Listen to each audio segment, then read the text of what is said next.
Olá, bombeiros! Como vocês estão? Tranquilos? Espero que estejam todos bem, firmes e fortes. Então, ó, bem-vindo à nossa aula de número 13, gente. Ó, estamos quase acabando a nossa disciplina. Espero que vocês estejam estudando, que vocês estejam aprendendo, mas que vocês estejam principalmente gostando dessa nossa disciplina, né? A disciplina da língua brasileira de sinais. Então, hoje nós vamos ver um pouquinho a respeito dos adjetivos e vamos falar um pouquinho também das leis. Vocês lembram que lá no comecinho da nossa disciplina, eu pedi para que vocês realizassem algumas pesquisas relacionadas a algumas leis, e hoje nós vamos estar falando um pouquinho sobre, tudo bem? Então, vamos lá, gente, ó. Leis, né? Os direitos do cidadão brasileiro estão previstos nas leis. A mais importante delas é a Constituição Federal. Todas as outras leis precisam respeitar a Constituição Federal. Então, assim, gente, a Constituição Federal é a nossa lei magna, é a nossa lei principal. Tudo está lá. Então, quando a gente lê, todas as pessoas têm direito à educação, né? Então, eu estou falando todas as pessoas, eu estou falando todas, né? A partir dessa palavrinha todas, não ia precisar criar outras leis, né? Mas infelizmente tem essa necessidade. Então, hoje tem a lei que dá o direito ao surdo ir para a escola, a lei que dá direito do índio ir para a escola, a lei que dá direito do imigrante ir para a escola. Então, a gente tem abaixo da nossa Constituição, nós temos várias outras leis para poder meio que dar essa fortalecida, né, na Constituição Federal. Então, direito não é aquilo que alguém tem que lhe dar. Direito é somente aquilo que ninguém pode lhe tirar. Então, gente, eu pedi para vocês pesquisarem essas 4 leis, né? Nós vamos falar um pouquinho agora. Então, a Lei 10.436 de 2002, essa lei, gente, foi onde tudo começou, né? Porque antes de 2002, os surdos eles ainda não tinham essa liberdade, vamos dizer assim, eles ainda não tinham essa liberdade de usar a língua brasileira de sinais. E os colégios também, eles não eram obrigados a utilizar a língua brasileira de sinais, os lugares também que eles frequentavam também não precisava ter intérprete, como o Detran, né, Secretaria da Educação, Secretaria da Saúde, algum órgão público, ainda não tinha essa obrigatoriedade. Então, a partir dessa lei, então, os surdos eles conseguiram ganhar mais essa conquista, porque aí as escolas começaram a ter essa obrigatoriedade que nós sabemos que até hoje alguns lugares, né, eles cumprem, outros não, né? Mas a partir dessa lei, os órgãos públicos, as escolas, eles começaram a perceber que a comunidade surda ela tem sim o direito de usar a sua língua, né, e frequentar qualquer lugar, e que principalmente na escola, gente, o surdo ele tem direito de ser alfabetizado na sua língua materna, na sua primeira língua, igual nós já conversamos em outras disciplinas. Então, aqui, ó, a Lei 10.436 é reconhecida como meio legal de comunicação e expressão a língua brasileira de sinais. Então, aqui, gente, não é que a Libras é uma língua oficial. Não, ela não é uma língua oficial. A única língua oficial é a língua portuguesa, né, oral.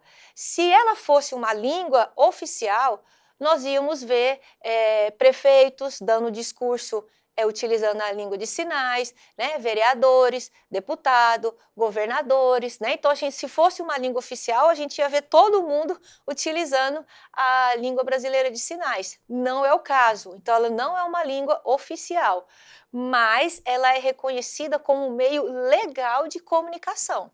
Então, legalmente, o surdo ele tem esse direito de utilizar a sua língua em todo o território brasileiro. Então, o parágrafo único. Entende-se como língua brasileira de sinais, a Libras, a forma de comunicação e expressão em que o sistema linguístico de natureza visual motora, igual nós já né, nós já estamos falando sobre essa língua visual, motora, com estrutura gramatical própria, né, nós já estudamos também um pouquinho sobre essa estrutura gramatical, constitui um sistema linguístico de transmissão de ideias e fatos oriundos da comunidade surda do Brasil. Então, a própria lei, ela reconhece como meio legal de comunicação e expressão a língua brasileira de sinais. Parágrafo único. A língua brasileira de sinais não poderá substituir a modalidade escrita na língua portuguesa. Então, aqui, a língua portuguesa escrita, ela entra como segunda língua para os surdos, porque é uma outra língua, é uma outra estrutura, né? O surdo, ele não escreve da forma como ele sinaliza. Então, exemplo, nós escrevemos de acordo com o que a gente fala, né? Então, nós falamos, hoje eu irei à igreja. Então, nós vamos escrever, hoje eu irei à igreja. O surdo, quando ele for falar, ele vai falar, igreja, hoje eu irei. Então, inverte. Né? Algumas sentenças invertem, os verbos, igual nós já falamos, eles são todos no infinitivo, né? Terminação ar, ir, precisa fazer a marcação do passado, do futuro. Então, é uma língua, então, quando eles passam para a estrutura escrita, para a parte escrita, eles não podem escrever da forma como eles sinalizam. Então, por isso que essa questão da Libras passando para a escrita, os surdos eles têm muita dificuldade nessa parte da escrita, porque entra como uma segunda língua. Mas essa parte da escrita, gente, é uma questão do contexto escolar, né? Lá da escola. Não tem nada a ver aqui com vocês, bombeiros. E o que o decreto 5626 de 2005 ele fala? Então, esse decreto ele regulamenta essa lei de 10.436. Então, olha só o tanto de tempo que demora, né? Tudo é muito demorado, né? Então, a lei 10.436 ela foi em 2002 e só foi ser regulamentada em 2005, né? Então, tudo isso são conquistas, são passos, né? Que a comunidade surda, eles vão conseguindo e eles vão dando bem lentamente, mas nós estamos caminhando. Então, o que esse decreto fala no capítulo 1? Para os fins deste decreto, considera-se pessoa surda aquela que, por ter perda auditiva, compreende e interage com o mundo por meio de experiências visuais, gente. Então, ó, vocês lembram que lá na aula de classificadores, eu falei dessas experiências visuais, a memória visual que a gente tem. Então, é nesse espaço que eles vão sinalizar toda a sua experiência visual, que são os classificadores, né? Além da própria Libras, manifestando sua cultura, principalmente pelo uso da língua brasileira de sinais. Olha o que o capítulo 8, no artigo 26, fala. O poder público, as empresas concessionárias de serviço público e os órgãos de administração pública federal, direta e indireta, deverão garantir às pessoas surdas ou com deficiência auditiva o seu efetivo e amplo atendimento por meio do uso e da difusão da Libras e da tradução e da interpretação de Libras. Então, ou seja, vocês bombeiros, né? Por isso que vocês estão aqui fazendo essa disciplina, né? Vocês precisam saber pelo menos comunicar, pelo menos o mínimo, pelo menos o básico com essa comunidade, né? Essa comunidade minoritária que é a comunidade surda. E aí, nós temos a nossa lei 12.319. Então, o que essa lei nos ampara? Essa lei, ela regulamenta o exercício da profissão do tradutor e intérprete, porque antes, gente, de 2010, não existia essa profissão. Então, o tradutor e intérprete, quem eles eram, né? Era o amigo, era o vizinho, era um parente, era uma mãe, era um filho, né? Então, era um trabalho voluntário. Né? Não tinha salário, não tinha nada. Então, a partir de 2010, essa profissão, né, ela foi regulamentada Por isso que é uma profissão ainda um pouco escassa, né? Vocês podem perceber que nós temos poucos intérpretes no Tocantins, justamente pelo fato dela ser uma profissão nova. E o tradutor e intérprete, ele terá competência para realizar interpretação das duas línguas de maneira simultânea ou consecutiva. E, por fim, gente, nós temos a nossa lei 14.191, que é uma lei bem recente, que foi do ano de 2021. Essa lei, ela vem alterar a nossa LDB, né, que é a Lei de Diretrizes e Bases da Educação Nacional. Então, essa lei, ela vem falar do ensino bilíngue, da educação bilíngue para os surdos. Então, hoje, no Brasil, existe um grande movimento com relação à criação, né, dessa escola bilíngue. Então, o Tocantins, por exemplo, nós estamos bem adiantados no nosso estado, graças a Deus. O nosso estado, aqui em Palmas, nós já temos a nossa primeira escola bilíngue. E o que seria essa escola bilíngue? Seria o seguinte, os professores dessa escola, eles dão toda a aula em Libras, né? Então, tem professores surdos dando aula em Libras e também tem professores ouvintes dando aula em Libras, mas a aula ela tem que ser toda em Libras, tudo em Libras. A diretora sabe conversar em Libras, o porteiro sabe, né, uma comunicação em Libras, a moça da secretária também sabe, a moça da cantina também sabe. Então, isso é o ensino bilíngue, é todo o ensino, né, o ensino ele é todo realizado na língua brasileira de sinais.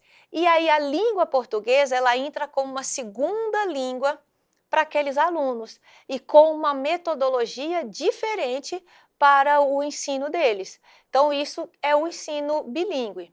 Então, ouve aqui que a lei fala: entende-se por educação bilíngue de surdos, para os efeitos desta lei, a modalidade de educação escolar oferecida em língua brasileira de sinais como primeira língua e em português escrito como segunda língua, em escolas bilíngues de surdos, classes bilíngues de surdos, escolas comuns ou em polos de educação bilíngue de surdos, para educandos surdos, surdos cegos, com deficiência auditiva sinalizantes e surdos com altas habilidades ou superdotação. Então, agora, a partir dessa lei, nós estamos começando a mudar a educação dos surdos. Então, essa geração que está vindo, eles vão ser uma geração que não vão sofrer igual essa geração passada, igual nós vimos, né, na nossa primeira aula, na segunda aula, sobre a história do surdo. Então, é uma geração diferente, né, uma geração que eles vão ter uma educação, um ensino, um aprendizado na sua própria língua. E aí, gente, nós vamos ver agora um pouquinho dos adjetivos, né? Vamos passar alguns exemplos. Eu espero que vocês já tenham estudado, né? Já tenham assistido o vídeo que está lá na plataforma. Então, vamos lá, ó. Meu amigo é ansioso e nervoso. Então, aqui, ó, meu amigo é ansioso, ó, ansioso, tem que fazer aquela cara, gente, de ansiedade. E nervoso, tá? Ó, nervoso. Grilado, também pode. Não gosto de restaurantes sujos e barulhentos. Então, aqui, ó, não gosto, tem que fazer aquela cara de que não tá gostando, tá, gente? Ó, não gosto de restaurante sujo e barulhento. Pode fazer só com uma mão ou pode fazer com as duas mãos. Você é bonito, inteligente e legal. Meu namorado é muito ciumento. Ó, não precisa fazer o muito. A gente vai intensificar o adjetivo, ó, na expressão, ó, e no movimento, ó, muito ciumento. Ok? Estou com fome. Então, aqui, ó, fome. Só isso, fome. Tá?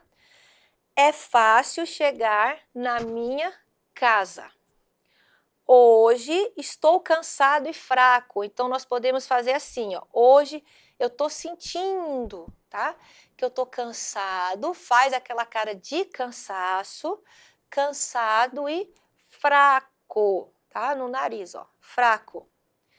Minha casa é longe do hospital e perto do supermercado.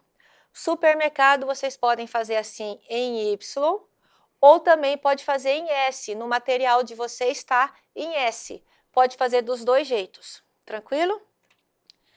Tenho medo de andar na pracinha à noite. Então aqui, ó. Lembra que quando tem lugar, a gente precisa fazer primeiro, né, o lugar. Então aqui, ó, pracinha, tenho medo de andar à noite. É preciso obedecer os pais. Então nós vamos fazer papai e mamãe. Eu moro só, tá? Pode fazer o só assim, ou também pode fazer assim, ó, que dá aquela ideia de que eu sou o único dentro de casa. Assim, ou só assim também tá certo. Cuidado com lugares perigosos. Boa sorte nos seus estudos. A rodoviária é suja. Acredita em mim. Então a gente tem que fazer aquela cara, né? Que é para a pessoa acreditar, ó. Acredita em mim. Eu estou falando, ó, a verdade. Verdade pode ser em P ou pode ser assim, tá, gente? Os dois jeitos tá certo. Assim ou assim. Então, gente, agora eu vou pedir para vocês estudarem novamente todo o conteúdo, né? Alfabeto, números, pronome, identidade, comprimento, família, lugar, calendário e estações do ano, os adjetivos, os advérbios, os verbos e os negativos. Então, estudem, todo dia estuda 1, 2 vocabulário que vocês vão começar a memorizar com muito mais facilidade. Gente, acessem o fórum, tá? Coloquem lá suas dúvidas, perguntem, façam as atividades, por favor. O professor Michael e a professora Juliene, eles estão lá no fórum para poder responder todas as dúvidas de vocês. Tranquilo? Então, gente, obrigado pela presença de todos vocês aí do outro lado da telinha. Abraços, Deus os abençoe. Brigadão, galera. Beijos em todos, hein? Tchau.